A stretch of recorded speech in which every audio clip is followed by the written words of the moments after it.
There's a part where she talks about why she was attracted to the main character, and she was like, the first moment I met you, you reminded me of a chocolate macaroon. And I'm like,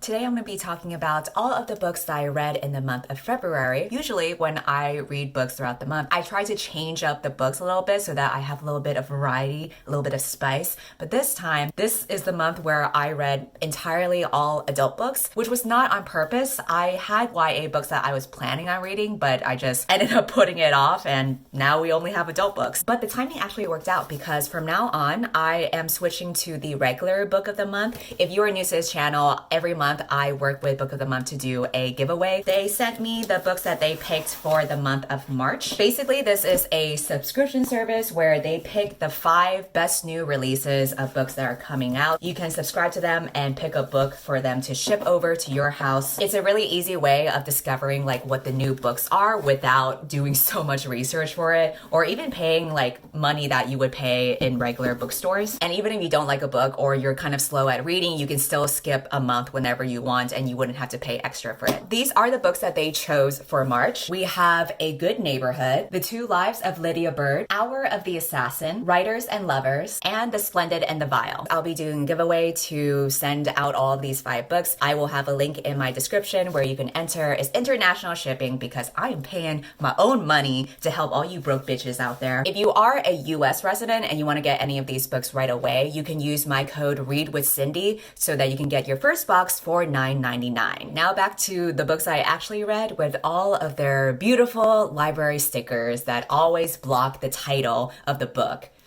I love that. It's really been making my Bookstagram so much more aesthetically pleasing. The first book that I read was The Deep by Rivers Solomon. I read Rivers' debut novel about a year ago. From then on, I realized whatever book that they will publish, I will read it. It was a sci-fi story, but it reflected so much of the systemic issues that we have. And I just love the way that they combine contemporary issues with more fantastical genres. That's why I was excited to pick up their second novel. I knew nothing about it. When I started it, I found out very early on that this is essentially a story about mermaids who are descendants of pregnant African slave women who were thrown overboard from slave ships. Now these descendants are living underwater, they're just chilling. They really are vibing because they don't have the memories of the past. They don't remember what happened up above there. But the main character is the one mermaid who is tasked with being the historian, where she has to keep all of the memories to herself. She's the one in charge of storing all of those memories, but because she literally has the burden of an entire race on her shoulders, that shit be fucking depressing. And when I realized what the story was, I was like, holy shit,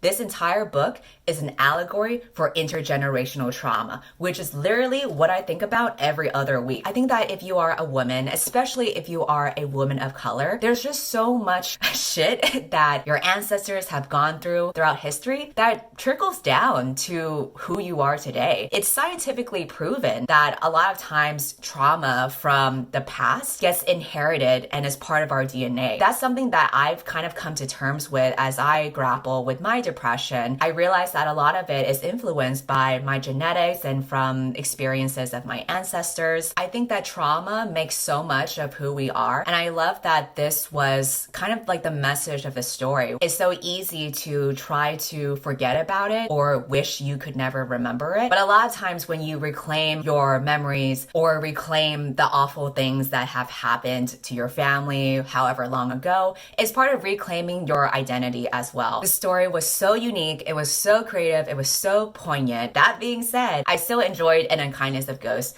way better than I did this one. I realized that I'm not into short stories. It's also very much an atmospheric story. I prefer a longer drawn out story so that I can really get into like the meat and bones of things. And I also really like seeing how characters are developed and how relationships are developed. It's not the case for this book because again, it's purely a conceptual piece that's more about stating a specific message rather than building fleshing out all these characters in this world. So it's hard for me to rate this because my subjective opinions don't necessarily align with like the objective truth of the merits of this book. And that's why I think the whole rating system is a sham. Whenever I feel that way, where my subjective opinion is lesser value than the objective truth, I settle with like a 4-star because it is good and it does have great merits, but it doesn't veer enough to 5-star for me where I'm like, oh my god, this is like my favorite book ever. I really appreciate the allegory for intergenerational trauma, but I definitely would have loved it even more if that smart creative idea was expanded into a full-length novel with a plot and with solidified characters and relationships and everything.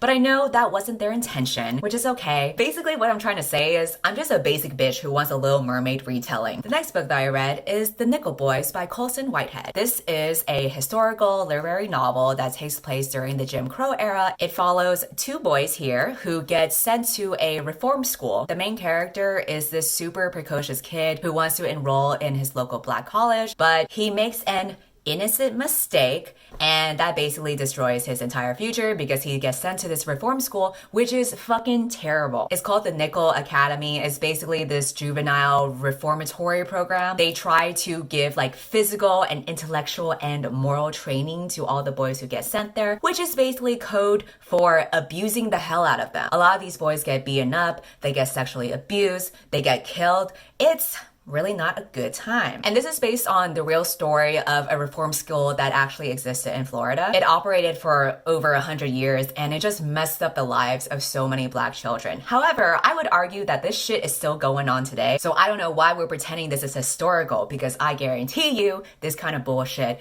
is still happening today. I'm not going to elaborate further on that because then I'll just get mad, but I'll put a text if you want to read more about some modern day examples. Regarding this fictional book though, sad times all around, but I knew what I was signing up for. The main guy is so precocious and sweet and I just want the best for him. His other friend, he's very like gruff and cynical, but there's still something like noble about him, and I just loved both of the characters and I loved their friendship. There's a plot twist towards the end which I thought was done well. It pleasantly surprised me. There's a recurring message throughout the story where the main character keeps on remembering what Martin Luther King Jr. says. He encourages you to still love those who are cruel to you. Throughout the story, when all this terrible shit is happening, the main guy's like, do we really though? Which I'm like, you know what? Fair point. I gave this 4.5 stars. And the reason why is because I was questioning like, why don't I feel just mind blown enough to give it 5 stars? And also, why didn't I cry? Because I cry so easily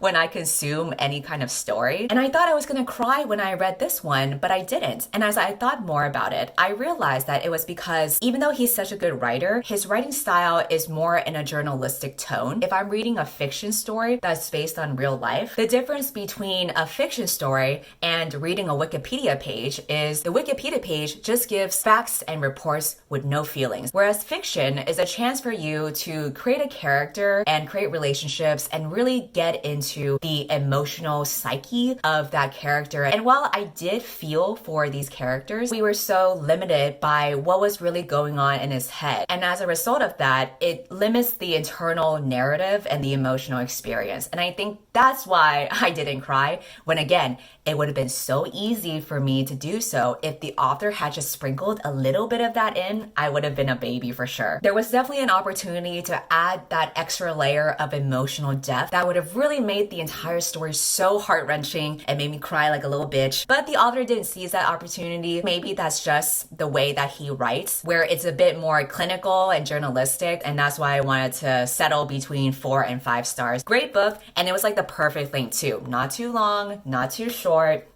Goldilocks just right in the amount of trauma. The next book that I read is Dreams from My Father by Barack Obama. I listened to all of this on the audiobook, and I added this on my to-read list because I listened to the audiobook for Michelle Obama's memoir. Throughout the book, she was mentioning a time when Barack was struggling to write his own memoir. I think he was like procrastinating on it, and he had to go like lock himself in a cabin to get this shit done. It made me interested to pick up his memoir because I enjoyed Michelle's so much. It was like one of my favorite favorite books I read last year. I was ready to go on a whole nother journey with her husband. Unfortunately, I am sad to say, this book does not slap as hard as Michelle's book. Barack really should have taken some notes from his wife. I was so bored while reading this book, which is weird because this book could have been super interesting. It talks about his life before he even became president and just his interesting family roots and heritage that made him who he is today. He had a white mother and a black father, and he grew up in Hawaii and Indonesia and was just exposed to a lot of different cultures. He really leans on that when he was running for president because he was able to show that he is like an example of the American dream, that he represents the melting pot that America should be. I was interested in hearing about the unique ways that he grew up that wasn't so monolithic. But man, I was listening to the audiobook and I was like, shit, I'm so bored. A lot of it felt emotionally disconnected.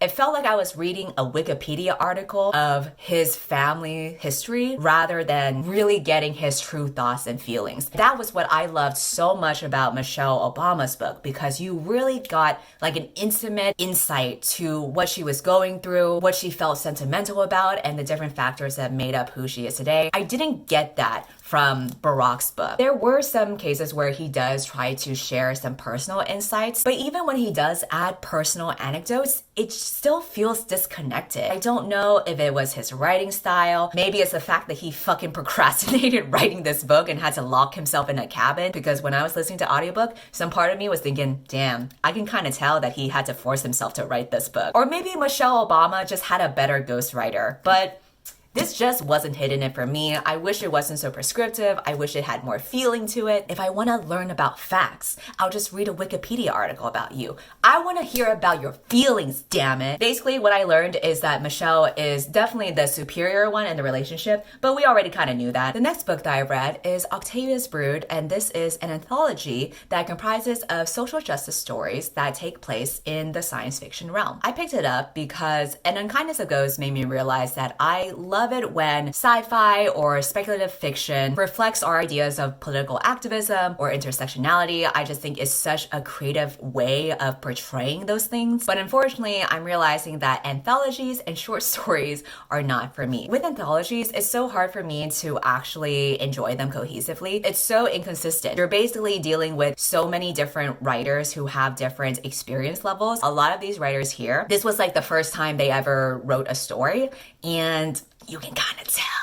I did like some of the ideas, but again, I feel like a lot of it was limited to either the writing skill not being that great or just the fact that it's a short story, which leads me to the next book that I read. It was How Long Till Black Future Month. This is a collection of short stories that was written by one author. The good thing is, at least it's kind of like consistent in terms of writing quality. I did appreciate how this author really used this as an excuse to experiment with different writing styles. I definitely think that she had fun doing it. I could tell from the way that she was playing around. It's similar to Octavia's Brood, where it touches upon a lot of issues from real life. A lot of it is in sci-fi, but then it kind of like ranges from hardcore sci-fi to just more like magical realism. But when it comes to short stories, I feel like I can't win with them, because on one hand, I might not like a specific short story that I'm reading, and I'm like, why the fuck did I read that? On the other hand, maybe I do like this short story that I'm reading, but then when I get to the end, I get blue balls from it because it's over. There's no more to the story left, and I'm like, damn, why did I work myself up for nothing? So it's either like I get frustrated because I didn't like the story, or I get frustrated because I like the story but it's so short that I barely get anything from it. So many of these stories here were such a hit or miss for me that overall I just felt very lukewarm. After that, the next book that I read is Queenie. I listened to the entire thing on audiobook. I think the narrator did a good job at really bringing life to the character. I picked this up because I was like, you know what, I've been reading so many books about trauma that take place in outer space or in history. I just want to take a break with a nice contemporary novel about a girl just having shenanigans in her love life, and it doesn't have anything to do with trauma. But then I find out I cannot escape the trauma after all, because a lot of it was the core of this story. This book has been compared to Bridget Jones in the sense where it's about a very flawed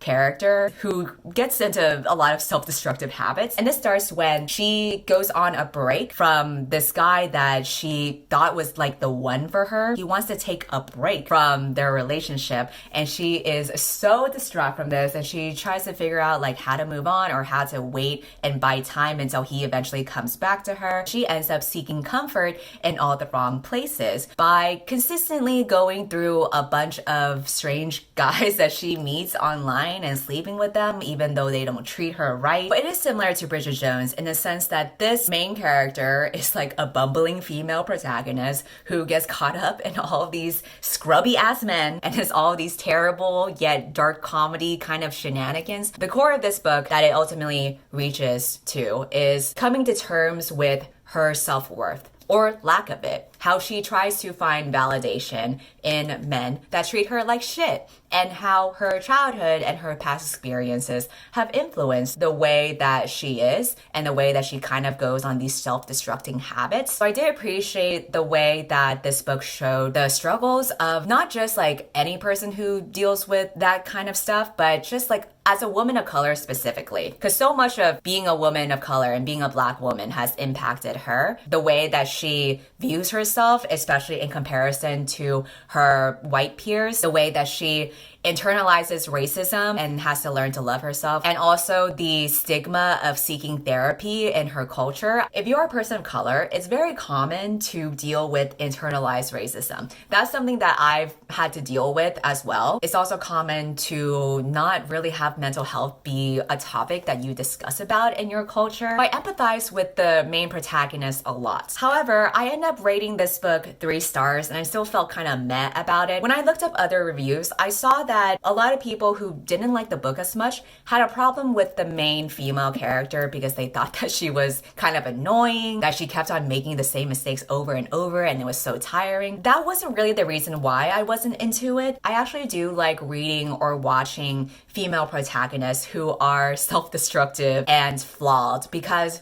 I feel like it's kind of comforting in a way. I like watching women who are kind of dysfunctional because it helps normalize it for me in a way that tells me like, hey, it's okay to not be perfect all the time and it's okay to struggle and make bad mistakes because we all be going through it. So I did not mind that for Queenie at all. She does make a lot of the same mistakes over and over, but I could understand where she was coming from because I came from like a toxic relationship in my college years as well. That relationship was really the catalyst for me to seek therapy and really be more cognizant of my mental health and my depression. I was a lot like Queenie where I depended a lot of my self-worth on whether a guy would love me or not. So that's why I couldn't really fault Queenie for that because I understood where she was coming from. Yes, Queenie may be annoying, but that's just how it be, okay? We are all annoying in our own ways and we are working through it, okay? The reason why I rated this 3 stars is because even though I empathize with the protagonist and I like the ideas behind what the author was trying to do, I don't think the execution was done that well because the narrative felt very disjointed to me. The first 2/3 of the book was her going through this cycle of bad mistakes over and over and over. Then the last 1/3 of the book is like this grand revelation where you realize like why she's been doing all these terrible things, and you find out about her childhood and you see her journey to redemption, and all of that I felt like got crammed in the last 1/3 of the book that I felt way too rushed and sudden for me, especially when you contrast that to the first 2/3 of the book where honestly, like the first 2/3 is just her sleeping with a whole bunch of dudes and like over and over and over again, and that's it. I get it because, you know, that's how people cope with things if they are going through it. So that is realistic in the sense because a lot of times when you deal with issues, you mess up over and over and over again until finally you fucking wake up to your senses. But I would argue, is that good from like a narrative perspective though? I wouldn't mind her constantly, you know, fucking up and literally fucking all those terrible men if maybe we just had like sprinkles of why she is like that throughout the book instead of just shoving it all towards the end. I wish we had gotten more bits and pieces of the root cause of these things and where she's coming from. I wish it had been better interwoven throughout the story. That way, when you make like a grand political statement towards the end, it doesn't feel forced because you've been building up to it throughout the story. The last book that I read for February is The Confessions of Frannie Langton. It is basically about a servant and a former slave who is accused of murdering her former employer and his wife. So this is a historical thriller. I also didn't realize this until I read it, even though I should have because it was included in like the last line of the synopsis. But she actually ends up in a forbidden relationship with someone who is a woman. And once I realized that, I was like, wait a fucking minute. And then I was even more excited to read about it because of the drama of it all. But I will have to say that if you are reading this because you just want to read about like a female and female romance story, this is not it at all, because the woman that she has an affair with, kind of questionable. There's a part where she talks about why she was attracted to the main character, and she was like, the first moment I met you, you reminded me of a chocolate macaroon. And I'm like, I don't know about that.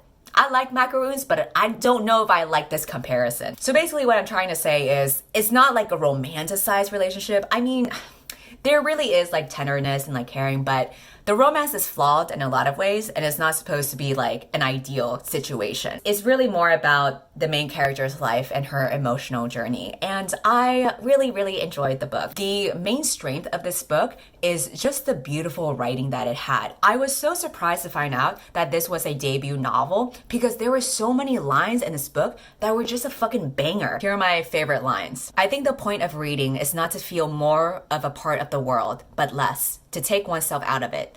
On paper, everything can be hammered into shape, though the world is shapeless. And then a similar sentiment that is stated later is, life boils down to nothing, yet novels make it possible to believe it is something after all. Another quote that I liked, I'd never seen the use of beauty myself, nothing but a lucky arrangement of meat and bone. I just really like lines like that because it's from the perspective of the main character, and she's so introspective, and just the way that she describes her relationship with books and the way that she thinks and processes the world made her feel so much like a real person to me. The prose was just very, very lovely, very beautiful. I will say that the book is not for everyone. If you don't like historical fiction, you will not like this book because it is so fucking slow, which I don't mind because, again, I like the writing, so I'm like fine to go along with the ride. I was totally down for it. I do think the pacing could have been better, and I also think that the ending could have been more impactful. Like, leading up to it, the author did such a good job of like building everything up and crafting such beautiful prose together. She really could have just done like a home run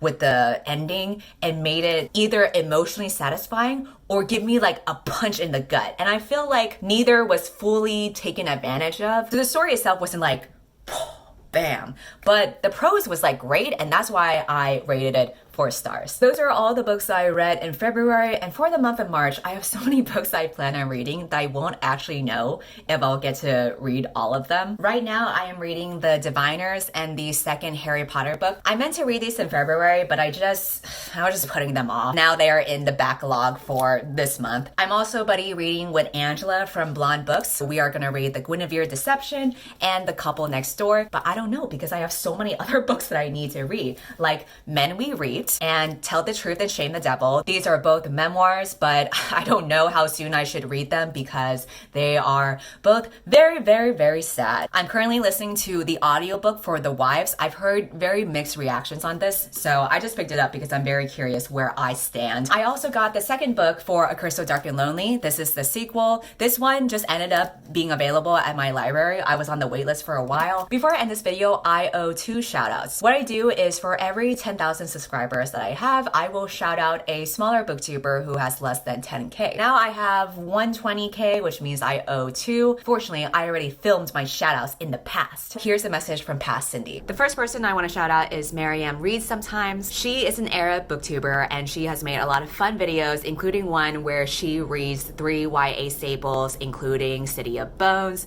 Shadow and Bone, and A Court of Thorns and Roses. and she gives her first ever impressions on them. I also like this other video she did where she sorted book characters into the different benders that they would be from Avatar: The Last Airbender. So she makes a lot of creative and fun videos, and I think you should definitely check her out. The next booktuber I want to shout out is Cav from X Reading Solace X. They're coming back from a hiatus, but I'm hoping this shout out will pressure them into creating more. They were actually one of my co-hosts for Asian Readathon last year. I think that if you love Crier's War and if you want recommendations for a female and female relationships in books, they are definitely the channel that you should check out. And overall, both Mariam and Cav are great human beings, so go ahead and unsubscribe from my channel and subscribe to them instead.